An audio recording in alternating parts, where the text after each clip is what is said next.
Kuya Jen, ano na?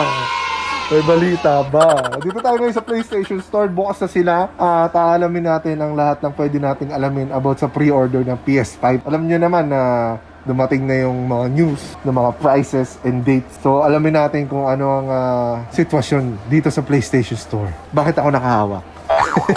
Very nice. Kuya Jess, long time no see. Yes, sir. Parang kanina lang.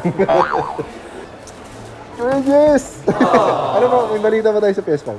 Bali ang balita pa lang dun, sir, sa December 11 pa lang talaga yung niya. Pinaka-announcement kasi niya. Sabi nga, ang pagkakaalam mo di ba sabi mo nung nakaraan, pag once na mag-announce yung PlayStation Asia, susunod na kayo. Saktong-sakto, no? Tama. Very nice. Kaya lang, ang sabi, may nakita akong post kasi sa Facebook, di ko alam mo totoo. Magiging online na lang daw yung pre-order. Hindi naman siya ganun. Wala namang ganung balita talaga sa amin. Siguro siya, magkakaroon ng pre-order yun, pero siguro limited lang talaga. Tapos yung mga doon sa PlayStation group kasi sa sa Facebook, meron silang mga stub, vouchers, parang palista sa mga gaming stores kagaya nito. Nagaganon din ba? Hindi namin ganun, sir. Hindi kami nagagawa. Yung palista niya, wala na. Yung lista kasi namin, pinatigil kasi yung pinaka-boss namin, management, yung office, kasi nga daw po, para baka mamaya kasi magkaroon ng conflict pagdating sa mga lista, reservation. Oo, kasi may pre-order, tapos may lista, tapos nauna yung naka-pre-order, tapos nauna yung may lista, nauna siya, di ba? Kaya yung kami, hindi po kami tumatanggap ng cash na down payment, ganun. Wala, basta any pre-order muna, wala. Pag wala silang announcement talaga, hindi talaga kami natanggap. Unless lang pag nagkaroon sila ng memo sa amin na may pre-order na, doon pa lang. Tatanggap pa lang ng pre-order. Tapos first come, first serve talaga siya. Very nice. Pero yung stub na ganun, wala sa aming announcement na ganun. Ay, ganun. Pero magiging available naman siguro lahat na accessories. Meron. Meron siya, magkakaroon ng Yung inahaba ko ngayon, yung may bundle ng accessories. Kasi kahapon sa ibang bansa, nilabas na lahat, ano? Na yung Godfall, saka di ba, yung... Godfall na ba kayo? Wala pa. Godfall ba sa PS4? Ano pa? Di sa iba pa lang, sa ibang bansa, di ba, may mga post na sila na gano'n. May mga game na sila. Oo, meron. Spider-Man. Demon Soul yun, meron na Ay, rin. oo, meron ng Demon Souls. Gusto ko yun. Post. Ang dami ko na nakita sa online, pero talaga ng ulo. hindi ko alam. Nakakainis. Isang buwan tayong late. Isang Third world country. Kasi alam ko yung PS4 yata, December din yata, holiday din yun. Tapos nirelease sa atin, January. Hindi naman kasi ganun katunog ang PS4 nung nilabas. Ang matunog yung PS2, tsaka yung PS3. Yung PS4, parang ang mahal kasi nung pinanggalingan. Yung packaging kasi ng PS4 kasi iba yung packaging niya eh. Medyo malaki yung box nun dati. Yung PS3, saksakan lang laki. Yun, ganun din siya. Parang yung PS3 nga ngayon kasi laki ng PS5 eh. parang yung nagkakatulad. Pero ang sabi, at nakita ko rin sa mga pictures, PS4 yung pinakamalaki, no? Kasi kaya dito yung stock nyo nun. Malaki ba yan? pero so far, nakita ko, daming tatanong about sa PS5. So, kung gusto nyo magtanong dito, panoorin nyo yung video ko. Wait lang siya, sir. Yung stay tuned lang sila sa stay tuned. Doon sa PlayStation by iTech.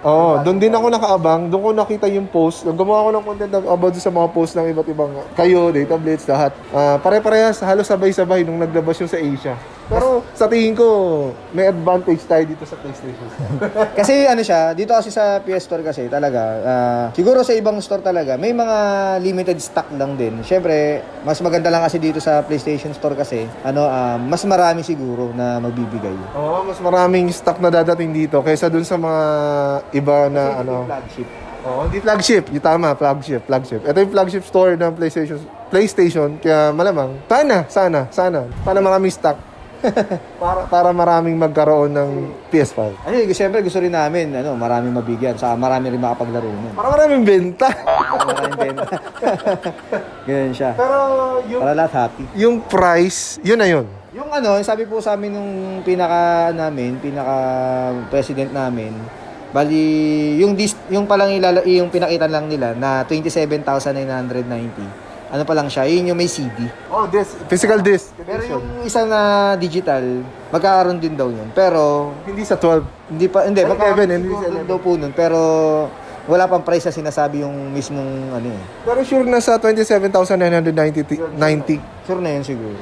Kasi May, yun na lahat. may discount pa kaya yan? Meron yun. Meron yun sure. Meron. Yun. Cash discount, no? Baka meron, no? Ayos. Ang dami nagtatanong nun eh. Meron kayong 1K minus yun? Kasi, pwede kayo home credit yun. Pwede yun.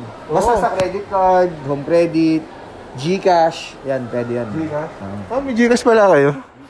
May less din yan. Mas less yan. Ano siya, pag sa debit card kasi, saka sa card, wala kaming less. Pero pag GCash kasi, kunyari unit, binili mo, may less 1,000 din yun. Doon sa PS4 namin. Pero sa PS5 kasi, di pa namin sure kasi wala pa kasing mismo.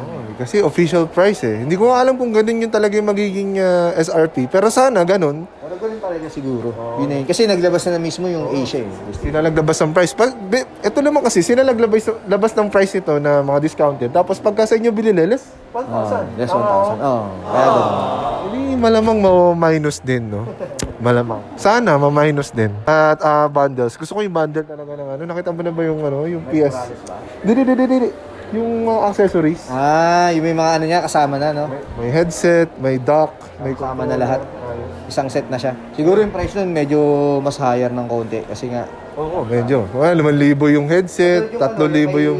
yung ni-review ni Michael B, di ba? Yung 500 million. Oo. May kasama Meron ba kayo nun? Meron, kaso 6 lang. Nabili lahat. Ano siya? Umpisa pa lang yun, dito pa lang, ubus na yun. Ano? Ano yun, may kasama kasing ano yun, PS camera. Kakulay niya rin kasi. Makintab yun eh. Makintab. Translucent yung... So, marami nagtatanong eh, kasi yung PS4 camera, may VR version ba yun? Ano? Alam ko VR, mismong ano na yun, wala eh. Mismong VR talaga yung, pag gusto na BBR ka talaga, yun yung gamit mo. Oo, kasi meron VR na may kasama nun. Ano, may kasama... May kasama ganun. Pero merong nabibilang... Separate. Pero Separate. parehas lang naman siya. Parehas lang. Kasi may rami nalilito. Baka ito pang VR, ito pang ano. Ano yun, yung Square kasi, yun yung unang version. Yung Square na camera. Magkakaroon din ng ganun yung PS5 eh. Oo. Meron nga. Nakita ko yung ano. Grabe. Headset, ganda ng headset. Ganda, futuristic ano. Gagano. Oo, ayos. Sana pwede sa PC. Oo. Para all around, pwede sa cellphone. Kasi may application kasi yan, PS, yung companion app. Sabi, parang yung ano nyo, yung headset nyo dito. Companion application. Yun yung gagamit. I-download mo muna. Sana. So yung kuya, baka ito na yung huling mabiling bala sa PS4 for ano yung sa mga hindi pa na check yung video about sa Valhalla, Assassin's Creed Valhalla. Ililink ko sa baba. Baka ito na yung huli kong bala, tapos sunod PS5 na. So December na tayo magkikita. Oo. Ipon mode muna. Dito na kami. Mukhang marami ka ng customer eh. Bye-bye. Salamat kuya. Balik tayo dito. Very nice. So yun ang balita. About sa price, fix na yun. Mga 90% sure na yun. Das, yung discount, malamang magkaroon ng minus 1,000 or lesser or more or less, gano'n. Pwedeng mangyari. Pero abangan pa rin natin. December 11. Sama-sama tayo dito. Sa mga gusto makita ako dito, December 11 nyo ako makikita ulit dito. Morning hanggang gabi. Siguro may event. Sana. So yun. Thank you. Sa mga hindi pa nakasubscribe dun sa ating streaming channel, JC Kaloy Gaming, please check the link down below. Nandun, ilalagay ko yung JC Kaloy Gaming streaming channel. Doon ako mag-stream ng game. PS5 game, PC game, PS4, Nintendo Switch. Very nice. Shoutout muna sa mga Solid Ninja, kay James Wakan, Gengard. Happy birthday, Rapsenal. And TV Tandem, GFTV, BTV Gaming, PH Tandem, Misterioso PH, OJBPH, Fighting Habagit Gaming, Boyet Tandem, Square of Ron, GMA Teams. Ano nga yun? Nakalimutan ko yung super chatter natin. Pero bawi ako sa sa live natin. Check nyo yung live natin sa Mars Morales. Tatapusin ngayon. Tapos susunod natin yung Valhalla. No? Hanggang dumating yung PS5. So, meron pa tayong time para laruin yung mga games. Na pwede sa PS4, na pwede rin sa PS5. Very nice. Thank you. Shoutout sa aking pinakamamahal. Yay. So, sana na-update ko kayo. Nakatulong ako ng konti sa mga naghahanap ng PS5. News about sa PS5. Maraming salamat, mga ninja. And see you in the next one. Thank you for watching.